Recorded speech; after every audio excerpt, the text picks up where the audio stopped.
It's time for us to promote our egos.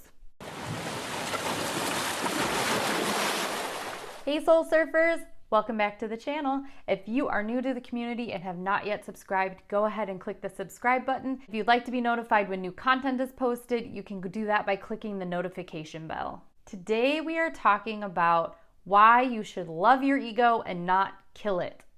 Now, during a spiritual awakening, there is a stage known as ego death. And when I heard ego death, it pretty much made me think of like waging war on myself or on my ego. When really I found out it's not about waging war on the ego. It's not about eliminating the ego. It's about loving, accepting, and retraining the ego. So I kind of wish they would call it ego boot camp instead of ego death. So what happens in the ego death phase of spiritual awakening is that you're basically releasing an old identity that no longer serves you. During this stage, everything comes up for question, and you start to look at your belief system, what you really believe versus what you were told to believe or programmed to believe. You start to find your true passion and joy in life. You start to live life for yourself and on your own terms. But in order to do that, you have to bypass the ego identity that you've been living in for so long. You basically have to transform this identity and shed off the old beliefs, find the ones that are in alignment with you, find the purpose and career that's in alignment with you. So they basically call it an ego death because you're eliminating an old part of yourself or changing a part of yourself or getting rid of it. But really, you're not getting rid of it. You're transforming it. And truthfully, I think it's a little bit dangerous to want to eliminate any part of yourself, any part of your experience, or any part of your life, because that's made you who you are today. So let's talk a little bit more about the ego and the ego's purpose. The ego tends to get a bad reputation because when people say that someone's being egotistical, it means they talk about themselves a lot, they only do things for themselves, they, stroke their pride. But really, that's just an extravagant manifestation of the ego. But really, at the core, what the ego is doing is its job. The ego's job is to keep you safe and to keep you alive. So why does the ego do this? Well, centuries and centuries ago, the only thing that humans needed to worry about was surviving. It wasn't about living an exciting life. It wasn't about exploring things. It was about staying alive. And so the ego has not evolved over time to learn its function. Maybe we could even call it an ego evolution then instead of ego death, because really the ego just needs to evolve. The ego has outgrown its old job. It's time for us to promote our egos. So basically the ego, what it has done over time is it keeps us alive. It keeps us physically alive. Basically, it keeps us in survival mode. Survival, of course, is still very important, but it's not at the level of survival that we need nowadays.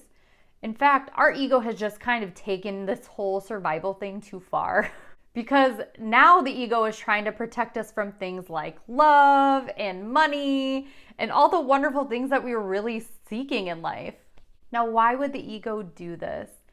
Well, since the ego is trying to keep us alive, it tries to keep us out of pain. So any sort of situation where it feels it's being threatened or it's feeling unsafe, that's where it starts to build up this block and it starts to really take charge so that it keeps us protected, safe, and out of pain. Now, again, when our physical safety is threatened, this is absolutely perfectly on target job for the ego. Thank you, ego. You have kept us surviving for so long. We're still here. We're still physically alive. So the ego is doing its job. But now when we were younger, perhaps we wanted to feel like we were good enough and we wanted to feel loved, but we didn't feel that love from our parents or caregivers or other people around us. So what our egos decided was that love is painful. And we could sometimes even get confusing messages because people would tell us they love us, but then they would berate us, or they would tell us that we weren't good enough, or they may even use physical violence on us. So our brain then associated love with pain. And since the ego doesn't want to be in pain, and since we don't want to be in pain, our ego says, oh, love is painful. Love hurts. We must survive from this. We must protect ourselves from this. So it builds up this wall. And so then anytime love is present, it feels threatened. However, as we know, love is not something that we need to be afraid of. In fact, love is the opposite of fear. So our ego really is, again, it's just doing its job. And it's kind of interesting because the ego, in a way, is loving us by protecting us. So by changing our perspective on the ego, because when I first started doing this transformational work, I was kind of mad at my ego. I'm like, well, I don't need this saving. What are you doing? I was begrudging it. I was angry. And as I was shedding this old version of myself and these old beliefs, I would begrudge my ego for trying to protect me, because consciously I knew what was going on, but subconsciously my ego just really wanted to hold on. The ego is all about wanting control. And so it tries to set us up for situations where we will feel in control of our lives, even though it's just an illusion, the type of control that our ego has. The ego wants us to control the world outside of us to keep us safe. It wants the world around us to change instead of us changing so that the world around us changes. So why it's so important to love your ego and to transform your ego instead of killing it is, first of all, if you kill your ego, you're dead. You need it. You need your ego for basic survival. It's about retraining your ego to protect you from actual threats and not perceived threats. Because when it puts us in survival mode for perceived threats, that's just living in fear. And as we know, the more energy you feed into that feeling of fear, the more fear is going to become present in your life. So anyway, loving your ego, why this is so important, is because your ego is just doing its job. When you're begrudging your ego, it's thinking, why do you hate me so much? I'm just trying to save you. I'm just trying to love you and protect you. The ego is trying to love you the way that it knows how, by protecting you. The ego is basically a part of your shadow. And I talk about the shadow in this video here that I'll link here. But the ego is part of your shadow. And as we talk about in that video, the shadow just wants to be loved. It wants to be integrated and accepted.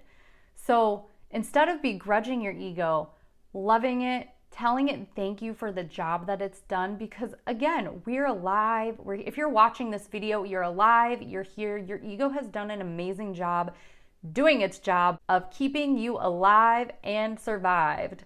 I don't know if that's actually a way to say it, but you know what? I'm making it a thing. I don't know. Really, your ego just wants some gratitude and appreciation. So appreciate it, love it. And it's just about transforming the ego and letting it know that what you need protection from and you need safety from, and what you don't need protection and safety from.